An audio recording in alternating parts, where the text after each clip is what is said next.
야고보서 17번째 시간이고요. 제목은 품꾼의 소리라는 제목입니다. 야고보서 5장 1절에서 6절. 이제 5장 이제 마지막 장을 왔어요. 마지막 장 5장 1절에서 6절 말씀 우리 같이 봉독하겠습니다.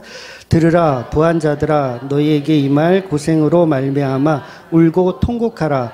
너희 재물은 썩었고 너희 옷은 좀 먹었으며 너희 금과 은은 녹이 쓸었으니 이 녹이 너희에게 증거가 되며 불같이 너희 살을 먹으리라. 너희가 말세에 재물을 쌓았도다. 보라, 너희 밭에서 추수한 품꾼에게 주지 아니한 삭이 너희 소리 지르며 그 추수한 자의 우는 소리가 만군의 주의 귀에 달렸느니라. 너희가 땅에서 사치하고 방종하여 사륙의 날에 너희 마음을 살찌게 하였도다. 너희는 의인을 정죄하고 죽였으나 그는 너희에게 대항하지 아니하였느니라. 아멘. 네. 제가 이전에도 계속 말씀을 드렸지만 선악과는 곧 예수님의 십자가를 예표하는 것이라고 말씀드렸어요. 선악과는 예수님의 십자가를 예표하는 것이다.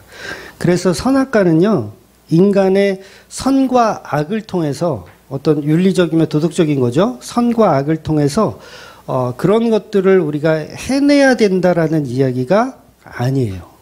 선악과는 그렇습니다. 그래서 선악과의 본질인 죄를 통해서 예수 그리스도를 드러내는 게 목적인 거예요.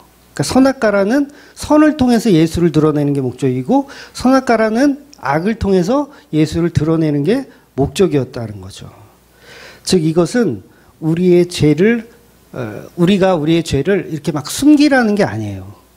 여러분의 죄를 막 숨기라는 게 아니라 우리가 우리의 죄를 명백하게 알고 죄인임을 인정하면 할수록 그게 선악과잖아요. 죄를 인정하면 인정할수록 예수님의 십자가를 의지하여 살 수밖에 없음을 알게 하는 도구라는 거죠. 선악과는.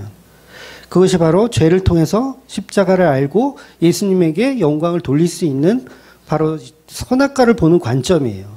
그러니까 복음은 아주 간단하고 심플해서 우리가 죄를 알았더니 예수님의 십자가가 필요하구나 해요. 간단하죠. 우리가 죄를 알았으니 예수님께서 십자가로 죄를 도말하셨구나. 그래서 예수님의 사랑을 알게 되는 거예요. 예수님이 이런 분이시구나. 예수님이 사랑할 수밖에 없네. 이렇게 복음이 되더라는 거죠. 그런데 복음을 들어도 죄가 뭔지 모르고 예수님의 사랑이 뭔지 모른다면 그 사람은 아직도 사실 복음을 잘 모르고 있는 거예요.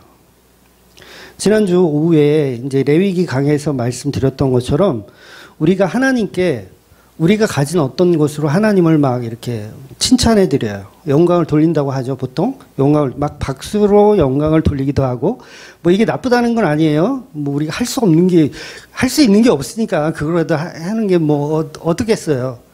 그러니까 그런데 중요한 건 우리가 무슨 액션을 취하더라도 하나님은 영광을 받을까요? 받을 수가 없어요. 왜냐면 우리는 아무것도 아니라면서요. 우리 입으로 그랬잖아요. 저는 티끌이요 먼지입니다. 아무것도 아닙니다. 그냥 아무것도 아닌 게 하나님께 찬양해봐야 그게 하나님이 기뻐 받으시겠어요? 아무것도 아닌 것이. 그러니까 먼지가 여기 둥둥 떠다니는 먼지가 나를 찬양한대요. 저한테 감흥이 올까요? 감흥이 안 와요. 그런데 우리는 그런 어떤 하나님께 하는 예배, 찬양, 칭찬 이런 거를 놓고 갸륵하다고 생각하죠. 나 스스로를. 나 하나님께 예배했어. 나 하나님께 좀 헌금했어. 나 하나님께 뭐 좀 했어. 이렇게 갸륵하다고 생각해요. 그럼 뭐예요 또? 티끌이라고 먼지였다는 얘기는 거짓말이 돼버리는 거잖아요. 그래서 우리는 하나님을 칭찬해봐야 소용이 없는 거예요. 넓은 바다에, 정말 동해바다 얼마나 넓어요. 거기 물방울 하나 이렇게 논다고 해서 그 바다가 야 너무 고맙다 야 막 이럴까요? 아마 늦는지도 모를 거예요. 그래서 하나님은 우리가 아주 열심을 다하여 영광을 돌리지 않아도요, 이미 영광스러우신 분이세요. 이미 영광 가운데 계신 분이, 우리가 보탤 게 있어요, 없어요? 없어요. 이미 영광 가운데 계셔요. 그러니 우리는 하나님 앞에 우리가 뭔가를 해놓고 뽐낼 수 있는 것은 다 착각이라는 거예요. 다 오산입니다. 그래서 하나님은 인간의 노력과 수고가 아닌 예수님의 십자가 보혈만 영광으로 받으시는 거예요. 그것만 예배로 받으십니다. 그 예수 그리스도의 피만 영광으로 받으시는 거예요. 그래서 예수님을 찬양할 수 있는 유일한 분 누구예요? 예수님이에요. 우리가 아니에요.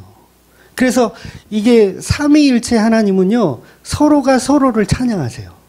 서로가 서로를 예배하세요. 이거 잘못 들으면 오해가 있을 텐데, 우리 인간은 거기 끼어들 만한 자격도 없고 아무것도 아니에요. 하나님끼리 그냥 영광된 분들끼리 그냥 이렇게 하시면 돼요. 그러니까 우리는 무용지물이에요. 필요가 없어요. 그러니까 교회에서 예배 드리는 것도 예수님이 없으면 우리는 뭐 하는 거예요? 뻘짓하는 거예요. 무용지물. 예수 없는 예배 있을 수 없고, 예수 없는 교회 있을 수 없고, 예수 없는 설교 있을 수 없어요. 무용지물입니다. 아무리 좋은 거를 갖다가 하나님께 드려도 하나님은 요동도 안 치신다는 거예요. 그래서 인간의 죄 또한 예수님의 십자가를 드러내는 도구일 뿐이에요. 그러니까 우리가 의를 행한다고 해서, 선을 행한다고 해서 하나님은 요동치지 않으시고, 우리가 악을 행한다고 해서 하나님 요동치지 않으세요. 왜냐하면 그게 피조물의 자리예요. 그래서 인간의 죄의 문제, 윤리적으로 도덕적으로 우리가 깨끗하게 만들어서 내 자신을 선으로 아주 무장을 해, 깨끗하게 반성해서 해결해. 그렇다고 해서 천국 갈 수 있어요, 없어요? 없는 거예요. 왜냐하면 그건 아무리 해봐야 티가 안 나요. 아무리 해도. 선을 좀 행하면 티가 날 것 같은데 티가 안 나요. 즉 사회에서 말하는 착하고 괜찮은 사람이 되었다고 해서 그건 복음이 아니라는 거예요. 그렇다고 그런 사람이 되지 말란 얘기는 아니에요. 복음은 우리의 선악을 드러내는 것이 아니라 십자가 지신 예수를 드러내는 게 복음이라는 거예요. 쉽게 말해서 이거예요. 다시는 죄를 범하지 말자. 이거 어떻게 생각하세요? 다시는 죄를 범하지 말자. 다시는 선악과 먹지 말자. 그 하나님이 싫어하신다. 요 자체는 복음이 아니에요. 다시는 죄를 짓지 말자. 이건 복음이 아닙니다. 그러니까 이걸 흉내내잖아요. 누가? 불교가 흉내내잖아요. 다시는 죄를 짓지 마십시오. 불교에도 똑같이 가르쳐요. 근데 그걸 복음이라고 얘기하지 않잖아요. 왜 그런 거예요? 다시는 죄를 짓지 말자가 복음이 아니라는 거예요. 이런 선악의 구조는 예수님의 보혈의 은혜가 함께 있을 때나 그게 적용되는 거지, 보혈의 은혜 없이 예수님과 무관한 다시는 죄를 짓지 않겠습니다라고 하면 그건 복음이 아니라는 거예요. 그러니까 하나님이 그러셨잖아요. 너희가 선악과를 먹으면 정령 죽으리라. 근데 먹었어요. 먹고 나서 다시는 안 먹을게요. 이걸로 구원받을 수 있냐고요. 이미 먹었잖아. 그러니까 하나님 다시는 안 먹을게요. 이러면 구원이 됩니까? 구원이 안 돼요. 근데 불교에서는 그걸 구원받았다라고 가르치는 거예요. 우리 기독교 안에 있는 이단들도 그렇게 가르치는 이단들이 많아요. 다시는 죄를 범하지 않는 걸 구원이라고 여겨요. 그런데 복음은 다시는 죄를 범하지 않겠습니다가 구원이 아니라 너네들은 틀렸으니 예수 믿어야 된다. 이게 복음이라는 거예요. 너무 심플하고 간단하지 않아요? 그런데 이게 그렇게 어려워요. 그래서 다른 종교에는 구원이 없는 거예요. 왜? 그 진리를 가르치지 않으니까. 예수 그리스도라는 진리가 없으니까. 오직 천국을 갈 수 있는 길은 유일하게 십자가밖에 없으니까 우리는 죄를 다시 안 지을게요. 이걸로는 구원을 받을 수가 없다라는 거예요. 그러니까 예수님을요, 여러분이 어떤 선지자로만 믿어도 구원이 없고요. 예수님을 우리의 모든 것을 책임져 주시는 어떤 왕으로서, 우리의 생사복을 책임져 주는 왕으로서만 믿어도 소용이 없어요. 뭘로 믿어야 되냐면 제물로 죽으신, 나의 죄 때문에 제물로 죽으신 그 십자가 앞에서 무능하게 돌아가신 그 예수를 믿어야 된다는 거예요. 힘이 없는 예수, 어린 양 예수, 제물 되셔서 생명을 지옥으로 떨어뜨린 그 예수님을 믿어야지, 예수는 치우고 하나님 다시는 안 먹을게요. 나 윤리도덕적으로 더 깨끗하게 살게요. 다시는 죄를 짓지 않을게요. 이런다고 해서 그건 복음이 아니라는 거예요. 복음의 본질은 오직 예수 그리스도의 십자가 은혜를 드러내는 것입니다. 그러니 오늘 본문의 말씀도 부자들에게 주시는 경고의 말씀이라고 생각하시면 안 돼요. 부자가 어떤 부자느냐? 이걸 제가 이제 설명드릴 건데, 그러니까 부자들은 가난한 자를 잘 돌보고 고아 가부에게 잘해주라. 이런 내용이 오늘 본문의 본질이 아니라는 거예요.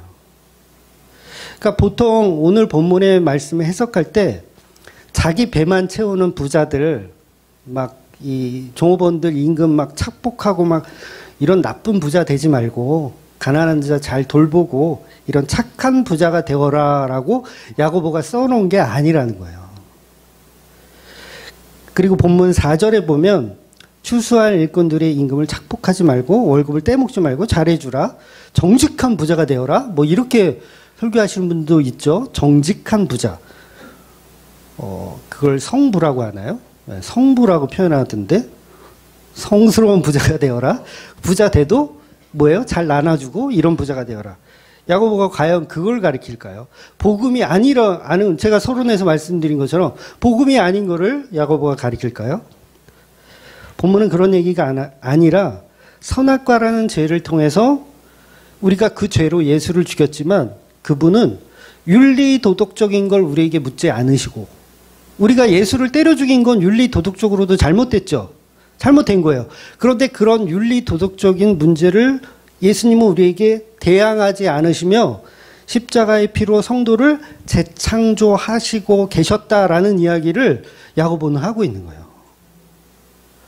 그래서 오늘 본문의 맥락을 살펴보면 6절에 부자들이 의인을 죽였다고 나옵니다. 부자들이 의인을 죽였대요. 이 의인을 왜 죽였는가 보면 5절에 보면 땅에서 사치하고 방종하기 때문에 의인을 죽였대요. 그래서 그 사치와 방종을 일삼는 자들이 사륙의 날에 마음을 살찌게 한 부자들이 이제 의인을 죽였다라고 이렇게 조금 어려운 말로 이렇게 표현하고 있는 거예요. 그럼 사치와 방종하여 사륙하는 내용이 무엇인가 봤더니 또 이게 4절하고 연결이 되는데 4절은 추수한 품꾼에게 주지 아니한 품삯이라고 표현하고 있어요. 추수한 일꾼들의 품삯을 주지 않았다. 그럼 여기서 의인은 누구라고 그랬어요? 지난주에 이미 말씀드렸는데 의인은 바로 추수한 품꾼이며 예수 그리스도인 거예요. 그래서 의인에게 부자들은 품삯을 주지 않고 사치와 방종으로 인해서 배가 불러 의인을 죽이는 거죠. 이게 전부 예수 그리스도의 이야기를 야고보는 하고 있는 거예요. 예수님은 십자가에 죽으시고 그 이야기만 사도들은 전하고 있어요. 다른 걸 전하는 게 아니에요. 단순히 부자들을 책망하고 너희들은 반성해. 그 부자가 좀 나눌 줄 알아야지. 이런 얘기를 야고보가 하는 게 아니라는 거예요. 그래서 본문의 내용을 조금 넓게 보면 선악과라는 포장지, 선과 악이죠. 선과 악이 존재해요. 품삯을 잘 줘야 되는 건 선이에요. 착복하는 거는 악이죠. 이런 선악을 포장지로 두고 뭘 표현하고 싶은 거냐면 예수 그리스도의 십자가를 본질로 표현하고 싶은 거예요. 즉 죄라는 것은 죄인된 저와 여러분을 예수님의 십자가 앞으로 이렇게 데려다 놓는 과정이에요. 죄는 그런 겁니다. 예수 그리스도의 십자가 앞에 그 그리스도 앞에 갖다 놓으려는 거예요. 이 과정이 선악과예요. 선악과를 통해서 예수 그리스도의 십자가 보혈을 보는 거예요. 그래서 죄가 없는 복음은 있을 수가 없어요. 십자가 없는 복음 역시 있을 수가 없고 본문이 그 과정을 다 설명하고 있는 거예요. 그래서 갈라디아에서 보면 여러분 유명한 말씀, 잘 아는 말씀 있잖아요. 죄를 폭로하는 율법은 예수님 앞으로 끌고 간다. 율법은 예수님 앞으로 끌고 간다. 그래서 십자가 지신 예수님 앞을 끌고 가는 몽학 선생이 율법이다라고 표현하잖아요. 즉 예수님이 아벨의 모습으로 가인에게 마저 죽는 것처럼 하나님을 잘 믿는다고 하는 바리새인들과 서기관들과 사두개인에게 마저 죽으시는 예수님. 예수님을 때려 죽인, 아벨을 때려 죽인 가인, 자기의 노력과 수고로 창고를 가득 채우고 있는 본문이 말하는 부자의 의미예요. 가인은 부자입니다, 여러분. 가인은 부자예요. 가인은 곡식들을 이렇게 자기가 재배했기 때문에 엄청난 부를 축적하고 있는 사람이에요, 가인은. 그런데 아벨은 양고기는 어땠어요? 그 당시에는 육식을 안 했다 그랬어요. 양고기는 먹을 수도 없는 쓰레기예요. 그렇죠, 쓰레기예요. 뭐 어디 쓸 수가 없어. 그러면 아벨은 뭐예요? 가난한 자. 그쵸? 아벨은 쓰레기만 잔뜩 모으는 약간 정신 나간 가난한 자. 양고기는 있지만 곡식이 없어요. 아벨은. 아벨이 가진 건 그냥 재산이 아니에요. 그냥 쓰레기만 잔뜩 모으고 있어요. 그리고 상대적으로 아벨은요, 가인의 동생이죠. 가인의 동생. 아랫사람입니다. 어차피 지금 인구가 없어요. 둘이 같은 레벨이라면 세상에서 가장 낮은 자가 누구예요? 아벨이에요. 그렇죠. 그럼 세상에서 가장 높은 자는 부모님 빼고 가인이에요. 가장 높은 자가 가장 낮은 자를 때려 죽이는 거예요. 그리고 곡식을 가진 자, 가장 부자인 자가 아무것도 없는 가장 가난한 자를 때려 죽이는 거예요. 제가 왜 아벨을 왜 오늘 본문의 품꾼의 소리로 이렇게 표현하고 있냐면, 어디까지나 이건 저의 추론이에요. 뭐 이거를 신학적으로 막 이렇게 태클은 걸지 마시고. 아벨은 자기가 키우는 이제 가축들이 있잖아요. 양이 있잖아요. 그러면 먹이를 주기 위해서는요, 사료 작물이 필요합니다. 네, 계속 풀을 이렇게 해서 먹여야 되니까 사료 작물이 필요해요. 근데 가인에게는 그런 사료 작물 같은 건 필요가 없어요. 그러니까 알곡을 추수하고 나머지는 필요가 없죠. 가인에게는. 그러니까 뭐 옥수수가 됐든 뭐 밀이 됐든 뭐가 됐든 풀들은 의미가 없어요. 그러면 세상에서는 이미 가시와 엉겅퀴로 가득하죠. 농부가 아니면 그것들을 이렇게 이게 사료 작물을 충분히 제공할 수 있을 만한 실력이 아벨에게는 없어요. 그러면 형은 전문가죠. 식물 전문가.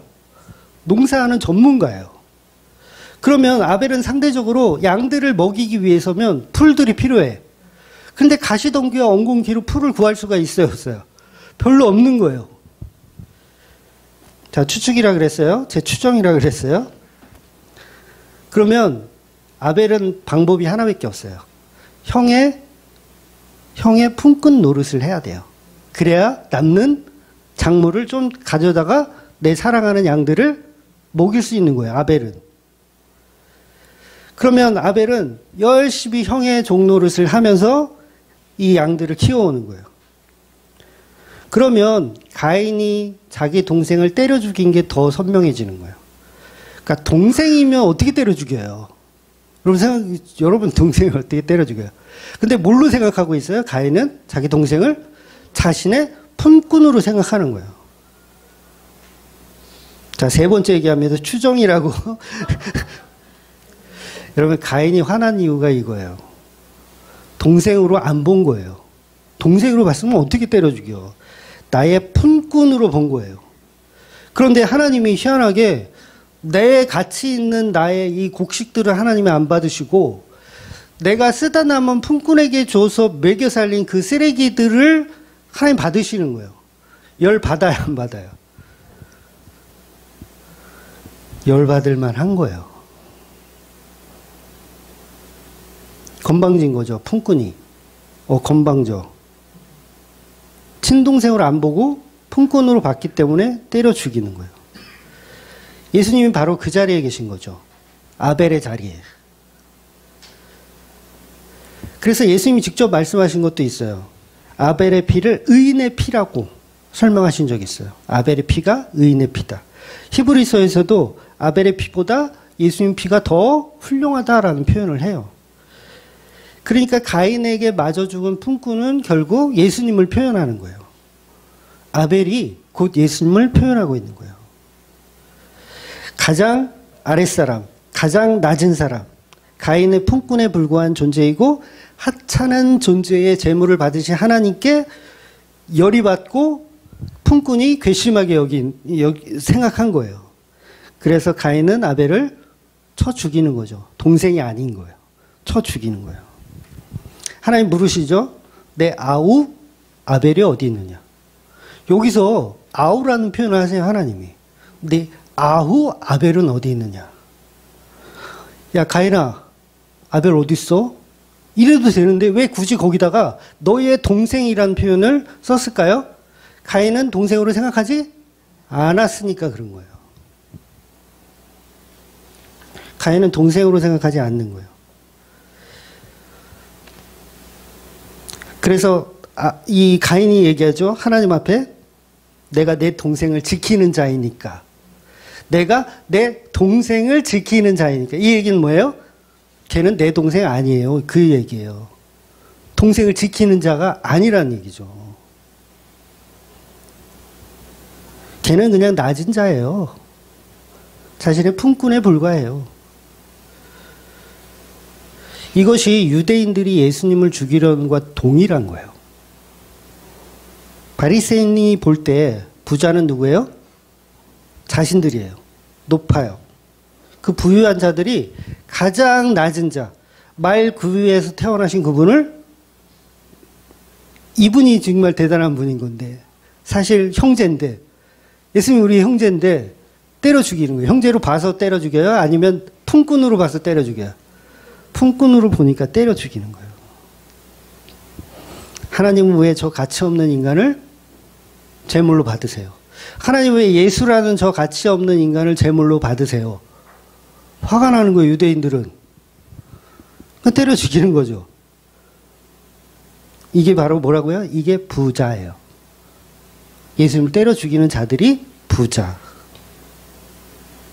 그래서 하나님이 가인을 책망하시면서 이런 말씀을 하시죠. 아벨의 핏소리가 땅에서부터 하나님에게 호소한다라는 표현이에요. 이 아벨의 핏소리가 누구의 핏소리입니까? 바로 예수님의 핏소리예요. 그래서 창세기 4장에 나오는 가인과 아벨은 비유적으로 부자라고 생각하는 유대인들을 가인을 표현한 거고요. 아벨은 이 땅에 오신 예수 그리스도를 표현하는 거예요. 그래서 유대인들은 즉 유대인들은 형인데 동생을 때려 죽이는 모습인 거죠. 그래서 요셉의 형들을 보면 요셉의 형들도 요셉을 죽이려고 하잖아요. 이거 동생으로 본 거예요? 안 본 거예요? 동생으로 안 본 거예요. 괘씸한 인간으로 우리의 품꾼 수준으로 봤는데 아버지는 얘를 제일 좋아해. 열받는 거예요. 우리 중에서 제일 품꾼인데 가장 낮은 자인데 아버지는 요셉을 제일 좋아해. 그러니까 그때부터 동생으로 안 보는 거예요. 그럼 어떻게 해요? 데려가서 죽여야죠. 왜 죽여요? 예수님을 드러내기 위해서 죽이는 거예요. 물론 본인들은 몰라요. 돌아온 탕자 이야기 아시잖아요. 여기서 핵심 뭐예요? 형하고 동생이에요. 예수님은 이 형을 누구로 비유하고 있어요? 바리새인들로 비유하고 있어요. 형은 바리새인들. 여러분 탕자의 비유에서 주인공은 탕자가 아닙니다. 탕자 우리 본받으라는 얘기가 아니에요. 형을 책망하고 있는 거예요. 예수님이 바리새인들에게 너희들이 이 탕자의 형이다. 이런 괘씸한 것들아. 이렇게 책망하는 내용인 거예요. 그래서 오늘 본문도 이와 똑같은 이야기를 하고 있는 거예요. 그래서 제목이 추수한 품꾼의 소리라고 정한 거예요. 이분이 바로 예수님입니다. 추수한 품꾼의 소리. 즉 부자들은 추수한 품꾼에게 임금을 주지 않고 고통스럽게 하죠. 그 울음소리가 만군의 여호와의 귀에 들리는 거예요. 그 울음소리는 누구의 울음소리냐면 예수님의 울음소리죠. 그게 하나님 귀에 들리는 거예요. 그러니까 예수님이 십자가에 달려서 이상한 표현을 하시잖아요. 왜 이렇게 나약한 표현을 하시죠?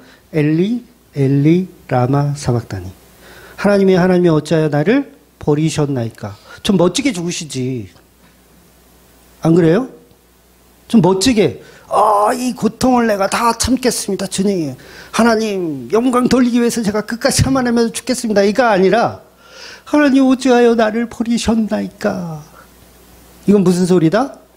품꾼의 소리. 핏소리. 아벨의 핏소리. 그러니까 성경은 이게 갖다가 맞추는 것처럼 이렇게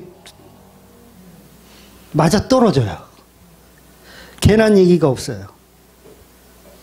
너희들이 형인데 아우를 때려 죽인 바리새인들의 이야기를 담고 있는 거죠. 결국 부자들은 땅에서 사치하고 방종하여 마음을 살찌게 하기 위해서 누구를 죽인다? 예수를 죽이더라는 거예요. 그래서 여러분 교회에 앉아서 형의 모습으로 살지 마세요. 부자 되게 해주세요. 사치하며 살게 해주세요. 명품 주시고 오픈카 주시고 장사 잘 되고 사업 번창하게 해주세요. 이런 기도는 전부 누가 하는 기도예요? 형들이 하는 기도예요. 형들, 가인들, 바리새인들이 하는 기도예요. 이렇게 부자 되잖아요? 그럼 예수를 때려 죽이는 자리에 간다니까요. 그러니까 예수를 알라고 야고보는 설명하고 있어요. 그런데 실제로 보면 야고보가 지금 이 설명을 하는데 여러분 바리새인들이 실제로 사치하고 방종했나요? 아니죠. 누가 봐도 거룩한 삶을 살았어요. 그들은. 우리보다 더 거룩했어요. 바리새인들은. 일주일에 막 2번씩 막 금식도 하고 11조도 안 빼먹고 막 11조 품목도 아닌 막 박하와 해안가 근처에도 막 11조 막 드리고 가난한 자도 막 얼마나 잘 도왔어요. 가난한 자로 잘 도왔어요. 성전 미문에 그 아름다운 문이란 뜻이잖아요. 성전 미문에 거지가 와서 동냥하는데도 내쫓지를 않아요. 왜?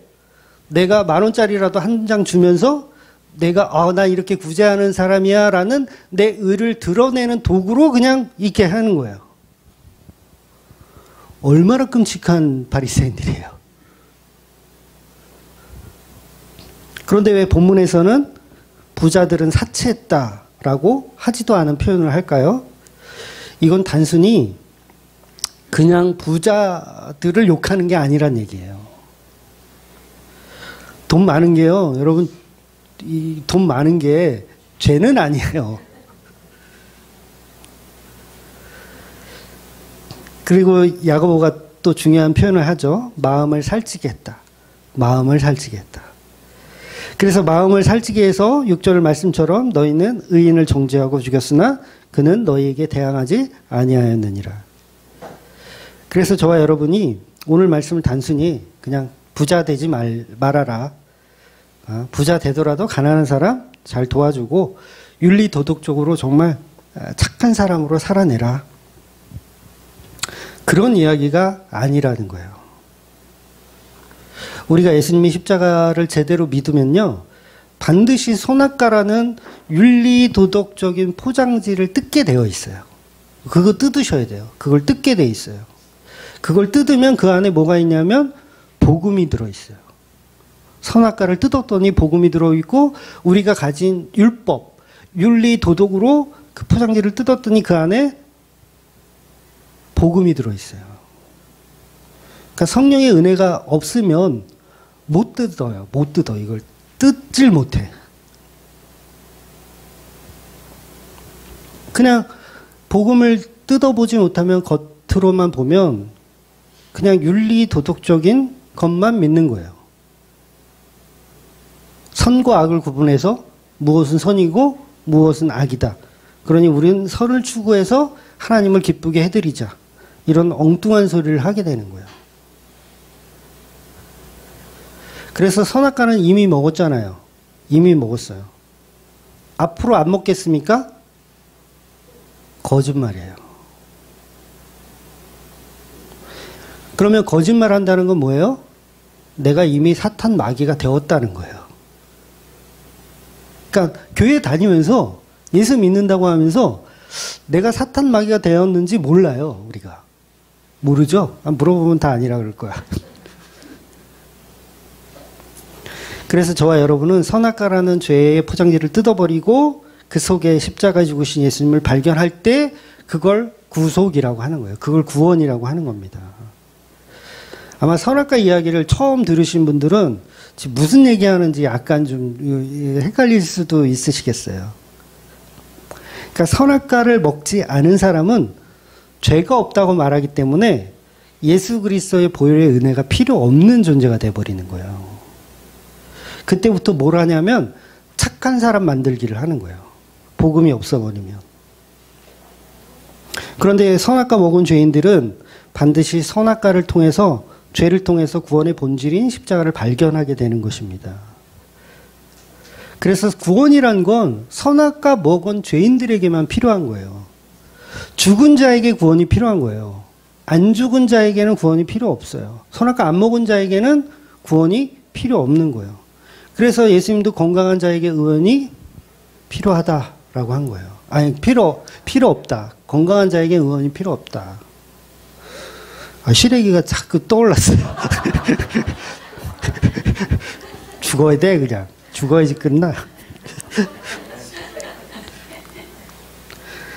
그러니 선악과 안 먹은 사람은 구원도 필요 없다. 예수도 필요 없다. 이러고 사는 거예요. 이들을 바로 세상 사람, 이들을 바로 부자라고 하는 거예요. 그래서 내가 부자 되기 위해서 하나님을 이용하죠. 윤리 도덕적인 것만 회개하면 착한 부자 되고 싶다. 뭐 이런 식으로 가는 거예요.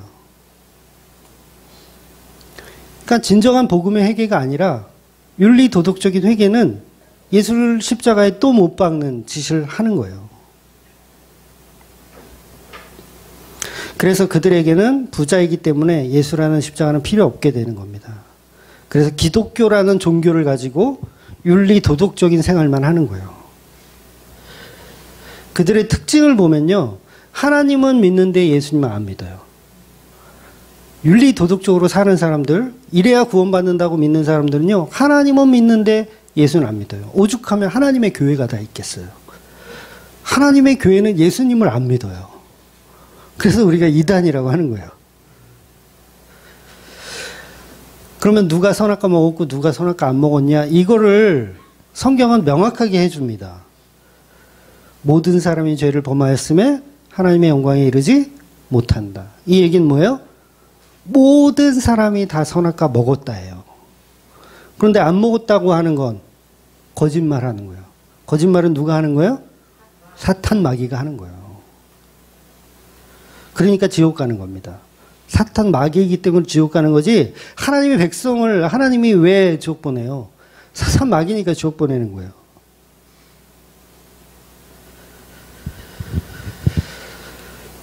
그래서 선악과를 먹지 않았다라는 사람이 있다면 그건 거짓말이거나 자기가 먹고도 기억을 못하는 거일 거거나 아니면 본인이 예수님이라고 사기를 치는 거예요. 우리는 이미 죄인입니다. 무엇이 필요하냐면 속죄제가 필요한 거예요. 근데 그 속죄제는 우리가 하는 게 아니라 예수님이 하시는 거죠. 예수 말고 다른 대안을 말해주지 않는 거예요. 그런데 우리는 다른 대안의 정의를 논해요. 우리 인간들은. 예수 말고 다른 대안. 정의로운 자가 천국 간다. 큰 착각을 하는 거예요. 그래서 이 로마서에 이어지는 말씀을 보면 죄를 범했으니 다시는 죄를 범하지 말라 이렇게 써야 될 것 같은데 이게 만약에 어떤 불교 서적이라면 너희는 죄를 범했음에 하나님의 영광에 이르지 못했다. 그러니 이제는 죄를 범하지 말아라. 이렇게 끝났으면 이게 불교적 서적이 되는데 로마서는 그렇게 이야기를 하고 있잖아요. 예수님 피와 제물 되심을 설명합니다. 이게 로마서 3장에 있는 말씀인데 우리 같이 한번 읽어볼게요.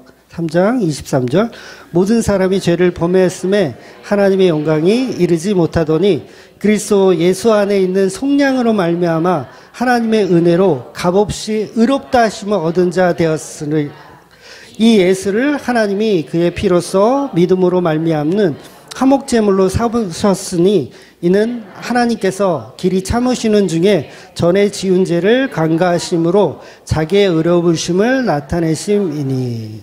아멘. 그렇죠. 너희는 모든 사람은 죄를 범하였으며 하나님의 영광에 이르지 못했으니 이제는 죄를 범하지 말라가 아니라 예수를 탁 등장시키는 거예요.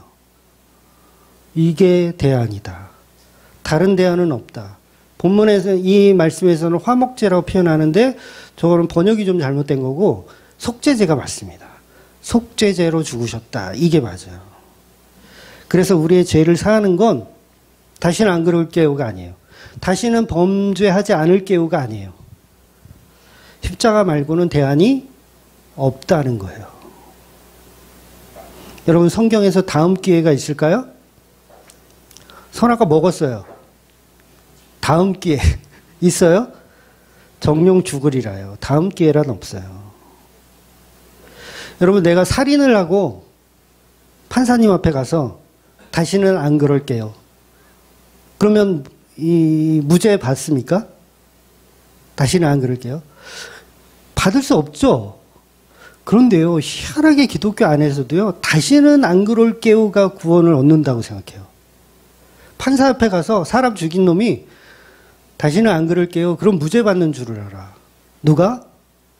우리 교인들이. 하나님 다시는 안 그럴게요. 나 회개했다. 어저께.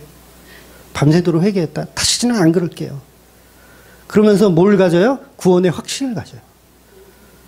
다시는 안 그럴게요. 나 죄를 다 토설하고 회개해서. 그러니 나 이제 구원받을 만해. 이거 누구 생각이에요? 자기 생각이에요. 죄는요, 우리가 참회하고 용서를 빈다고 죄가 사라지지 않습니다. 이건 중보자이신 예수님만 하실 수 있는 거예요. 그래서 예수를 통해서 도말되는 죄를 복음이라고 하는 거예요. 하나님 다시는 안 그럴게요. 이게 복음이 아니에요. 복음은 내가 만들어가는 게 아니에요. 내가 다시는 안 그럴게요 라는 복음을 만들어간 거죠. 이게 자기가 만든 복음이에요. 그렇게 만드는 게 아닙니다. 기독교는 십자가에 죽은 예수 말고는 죄의 용서의 방법이 없어요. 그렇다고 다시 또 할게요. 뭐 이렇게 태클 거시는 분은 없겠죠. 그래서 기독교 말고 다른 종교는 구원이 없는 거예요. 왜? 다른 종교는 전부 다 다시는 안 그럴게요. 그걸 가리키거든요. 불교, 자비, 용서해줘라. 뭐라는 거예요? 하나님 보고 얘가 이렇게 다시는 안 그럴게요 하니까 하나님 당신이 좀 용서해줘라. 요걸 누가 가르친다고요? 종교에서 가르치는 거예요. 불교에서. 끔찍하신 분들이에요. 그런데 이게 우리의 모습이라는 거죠. 우리 기독교 안에도 여전히 불교적 사상을 가지고 다시는 안 그럴게요. 이제 나 회개했다 라고 생각하더라는 거예요. 회개는 예수 없이 됩니까? 안 돼요. 막 수련회 가가지고 막 엄마한테 잘못한 거, 아빠한테 잘못한 거 막 종이에 써가지고 그거 막 십자가에 걸어서 막 태워. 나 회개했다. 다시는 안 그럴게요. 나 회개했다. 그건 종교예요. 그 종교, 복음이 아닙니다. 그래서 복음이라는 것은 우리의 죄를 기억나게 해주는 거예요. 우리 죄를 기억나게 해주는 거. 그래서 성령이 임하시면 뭐라 그랬어요? 죄에 대하여, 의에 대하여, 심판에 대하여 알게 하시는. 죄를 기억하게 하시는 거예요. 그러면 이 죄를 해결할 방법이 우리에게는 없어요. 없어. 다시는 안 그럴게요가. 이게 나올 수가 없어요. 예수님 십자가 뒤로 숨는 방법밖에 없어요. 다시는 안 그럴게요가 아니라 도피성으로 피해야 돼요. 답이 없어요. 다시는 안 그럴게요가 안 돼요. 바로 사살이에요. 도피성으로 들어가야 돼요. 그럼 어떻게 해야 돼요? 예수님의 십자가로 들어가야 되는 거예요, 우리는. 그래야 사는 거예요. 바로 뿔을 잡아야죠. 제단에 뿔을 잡아야 돼요. 다른 방법이 없어요. 그런데 우리는 다시는 안 그럴게요가 마치 나를 구원할 수 있느냐고 착각하는 거예요. 아니요, 하나님은 반드시 죽으리라. 반드시 죽는 거예요. 다시는 안 그럴게요가 소용이 없어요. 그래서 우리가 기도할 때도요, 살려주세요가 아니에요. 그렇죠. 잘못했어요가 아니라 죽여주세요예요. 죽여주세요. 누가복음 17장 33절 볼게요. 무릇 자기 목숨을 보존하고자 하는 자는 잃을 것이요 잃은 자는 살리라. 여러분 이수신 장군만 이 얘기를 한 게 아니에요. 그래서 성령께서는 우리가 선악과 먹었다는 사실을 알게 되는 거예요. 선악과를 먹었으면 어떻게 돼요? 살려주세요가 아니라 죽여주세요가 돼야 돼요. 죽여주세요. 그러니까 선악과 먹은지 모르면 어떻게 해야 할까요? 성령께서 진실의 방으로 끌고 가서 반 죽여놓는 거지. 너 선악과 먹었어 안 먹었어? 막 이렇게 실토하게. 그 성령님 피해 다니세요. 그래서 예수를 믿고 말씀을 이렇게 처음 들으면 처음에는요. 내가 선악과 안 먹었는 줄 알아. 처음에는 안 먹은 줄 알아요. 거의 여기 계신 여러분들 다 그럴 거예요. 처음에 신앙생활 했을 때는 내가 선악과 안 먹은 줄 알아. 그러니까 선악으로 판단하는 거야. 안 먹었는 줄 알아. 그런데 성령을 통해서 은혜가 임하고 말씀이 들려지기 시작하면 아, 이미 먹었구나. 이미 먹어서 답이 없구나. 다신 안 먹을게요 해봐야 소용이 없구나. 아, 나는 이제 죽어야 되는구나. 어디에서 죽어야 돼요? 십자가에서 죽어야 되는구나. 이걸 고백하는 게 성도의 모습인 거예요. 그래서 본문에서 말하는 부자라는 개념은 단순히 돈이 많은 교인을 비판하는 내용이 아니고, 여러분 믿음의 조상 아브라함도 부자였어요. 네, 거부였어요. 종들만 막 몇백 명 있었어요.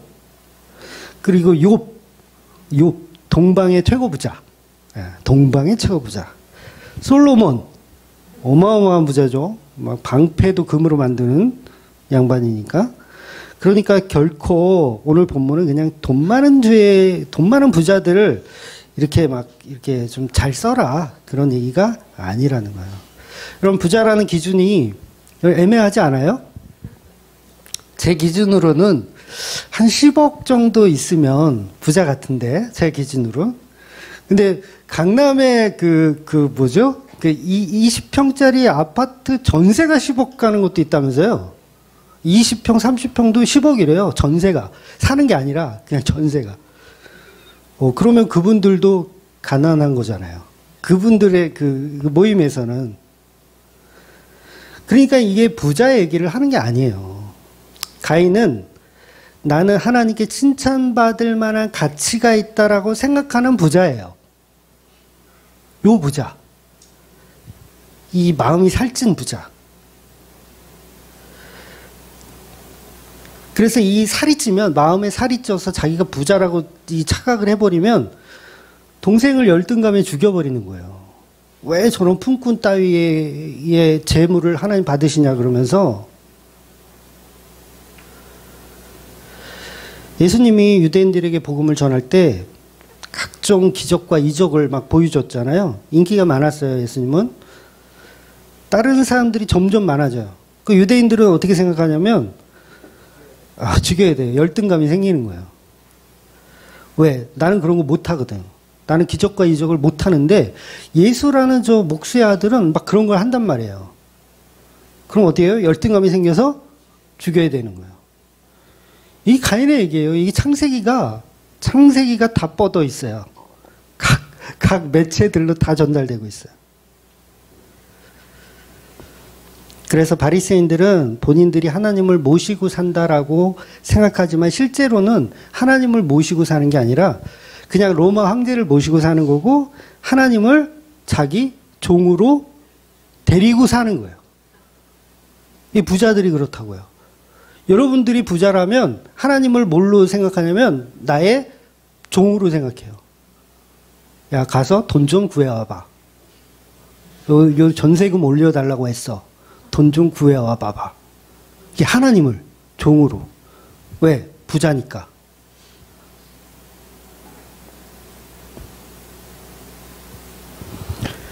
그래서 로마 황제도 왜 믿어요? 우리에게 먹을 것을 주고, 우리에게 자유를 주고. 하나님을 의존하는 게 아니라 로마 황제를 의존하는 거예요. 그래서 그 로마 황제에 대항하는 예수는 필요가 없는 거죠. 싫은 거죠. 예수님 뭐라 그래요? 너희가 가진 금이나 은은 다 쓸모없다. 다 쓰레기다. 그거 왜 어디다 쌀라 그래, 그걸? 소용없다. 그러니까 때려 죽일 수밖에 없죠. 그래서 본문의 부자라는 말씀의 뜻은 미래에 닥쳐올 심판의 날을 기억하지 못하고 지금 눈앞에 있는 그런 육체적인 체험을 목적으로 사는 사람들을 전부 다 부자라고 하는 거예요. 여러분도 예수님보다 더 좋은 가치를 가지고 산다면 그 역시 어리석은 부자에 불과해요. 그들이 오늘도 예수를 때려 죽이는 겁니다. 그래서 복음이 없이 내가 선악과 안 먹은 자로 살아가는 모든 인간이 다 부자예요. 여러분 기독교에서 추수꾼 얘기 많이 하죠. 특히 신천지에서 추수꾼 얘기 추수꾼을 파송한다 이런 얘기 하는데 마태복음 13장에도 보면 예수님이 천사를 보내서 이렇게 사람을 추수한다라고 표현을 하시잖아요. 그럼 여러분 추수꾼은 누구예요? 예수님이죠. 예수님이 천사를 보내서 추수한다고 하시니까 추수꾼은 우리가 아니라 예수님인 거예요.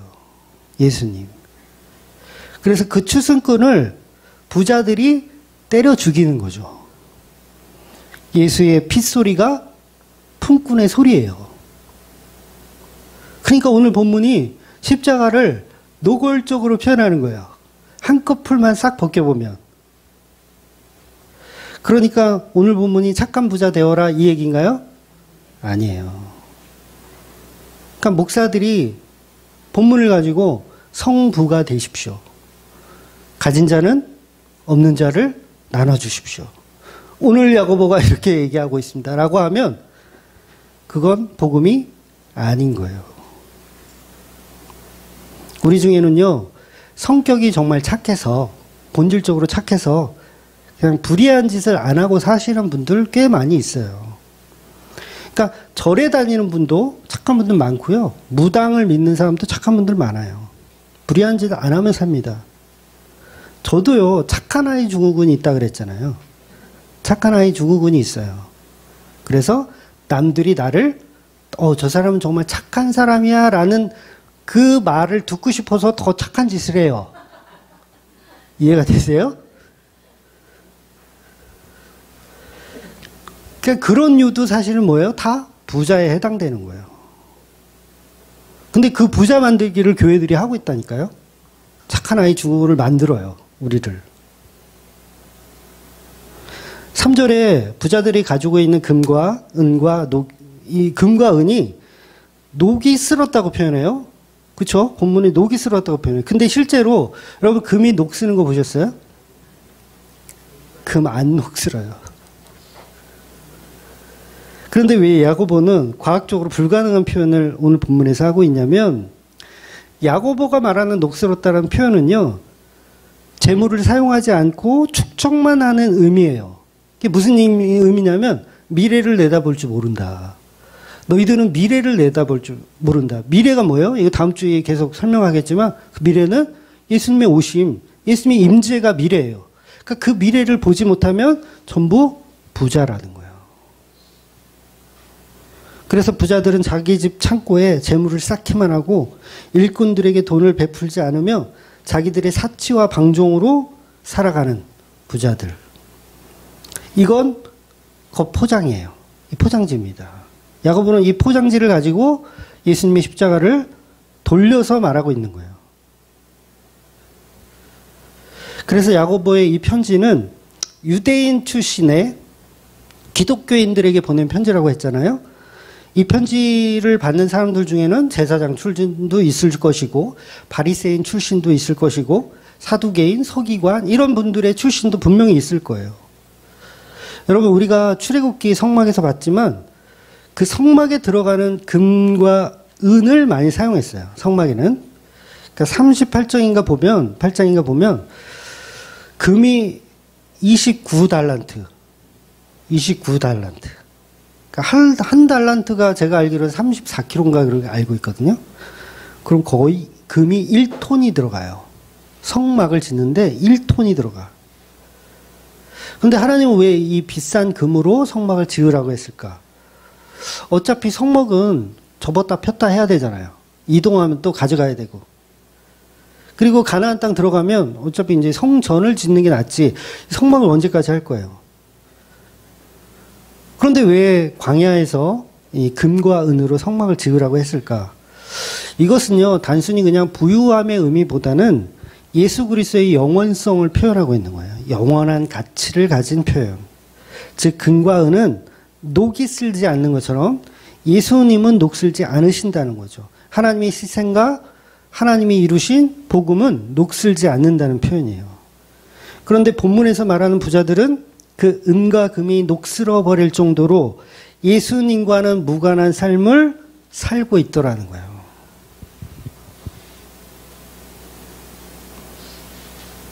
제사장들이 구약에는 11조를 받았잖아요. 레위인들에게 쓰기 위한 11조. 그런데 이걸요, 창고에 이제 쌓아두거든요. 이거 11조는 태우거나 죽이거나 하는 게 아니에요. 쌓아두는 거예요. 그런데 이 곡식 같은 경우는 잘 쌓아두면 되잖아요. 근데 문제는 이제 동물로 받았을 때, 짐승으로 11조를 받았을 때, 여러분 어떻게 해야 돼요? 잘 길러야 돼요. 그러려면 어떻게 해야 돼요? 조그만 목초지가 있어야 돼요. 그래서 레위인들은 땅을 기업으로 받지는 않았지만 작은 규모의 목초지가 있었어요. 목초지를 갖고 있었어요. 그래서 일종의 동물 창고죠. 동물 창고가 필요했어요. 그러니까 예수님 당시에도 성전에서 제사장들이 이제 장사꾼들하고 결탁을 해가지고 한 번 드렸던 11조를 다시 되팔기도 하고 막 이런 부패가 비일비재하게 일어났어요. 그래서 예수님이 이곳은 장사하는 곳이 아니라고 그러면서 호통을 치신 이유 중에 하나도 그거죠. 어찌 보면 백성들이 가지고 온 재물을 전부 제사장과 레위인들이 자기 것이라고 생각하는 거예요. 자기 것. 그러니까 하나님의 것이라고 생각하지 않고 자기의 것이라고 생각하는 거예요. 그러니까 오랜 시간이 처음에는 안 그랬을 테지만 시간이 흐르면 흐를수록 그 돈은 하나님의 11조다, 하나님의 것이다라는 생각보다는 내 월급, 내가 받을 거 이렇게 생각이 되는 거예요. 여러분 목사들도 똑같잖아요.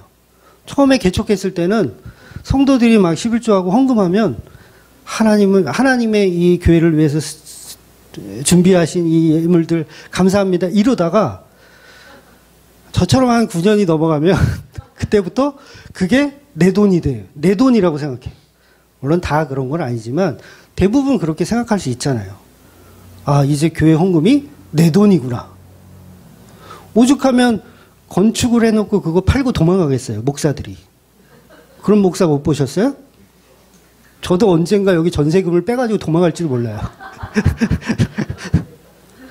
저는 몇 명 봤어요. 진짜 성전을 교인들 모르게 팔고 튀어. 그러니까 이렇게 생각하는, 내 거라고 생각하는 거예요. 백성들이 가지고 온 11조가 하나님께 드리는 재물이 아닌 내 거. 그럼 그걸 부자라고 하는 거예요.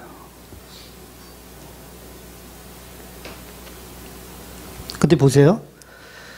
내가 제사장이고 레위인인데 양을 막 몇천 마리를 이렇게 11조 받은 거를 모았어 이제. 그러면 이게 하나님께 제사장도 다 화목제를 드리니까 제물로 드리기도 하잖아요. 근데 문제는 예수님이 십자가로 이 제물의 능력이 사라져버려요. 그렇잖아요.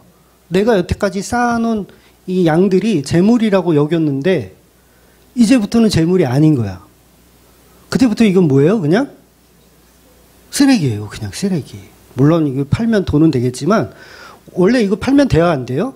안 되잖아요. 이거는 어떻게든 우리가 이 먹을 양식으로 삼아야 되는 거지 이걸 대파는 건 아니에요.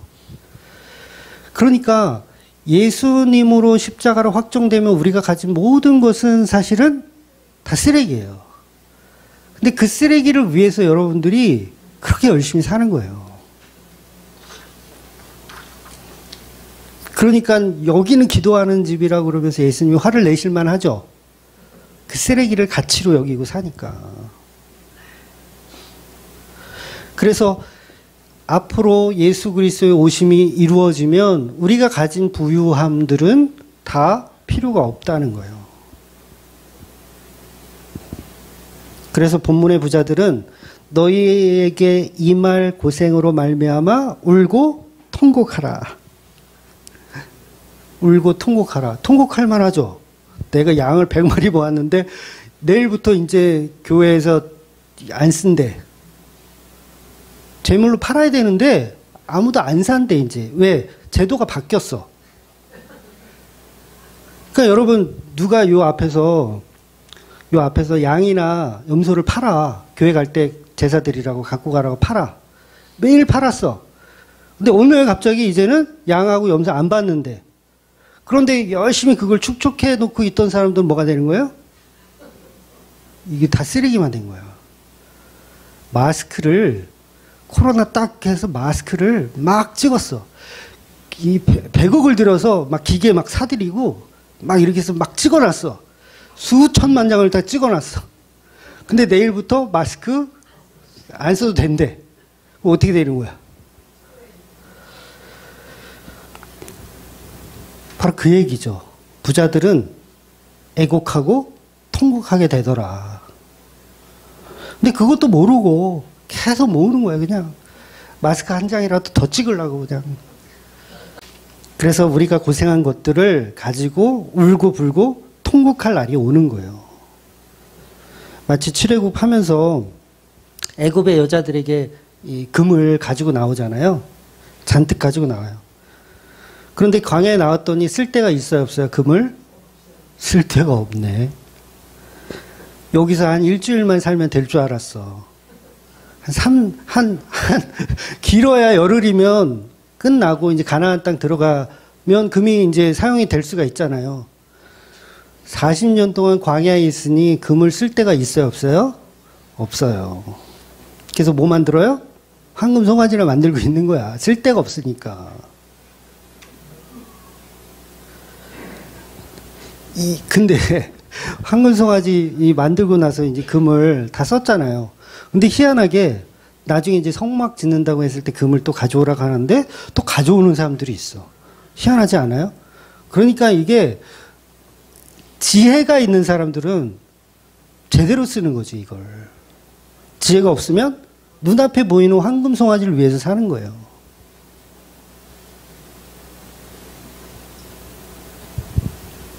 그래서 제사장들이, 레위인들이 11조를 아무리 창고에 가득 쌓아두어도 예수 그리스도의 십자가로 다 이루시면 그건 다 쓰레기가 되더라는 거예요. 그래서 이제 제사장도요, 직업을 바꿔야 돼요.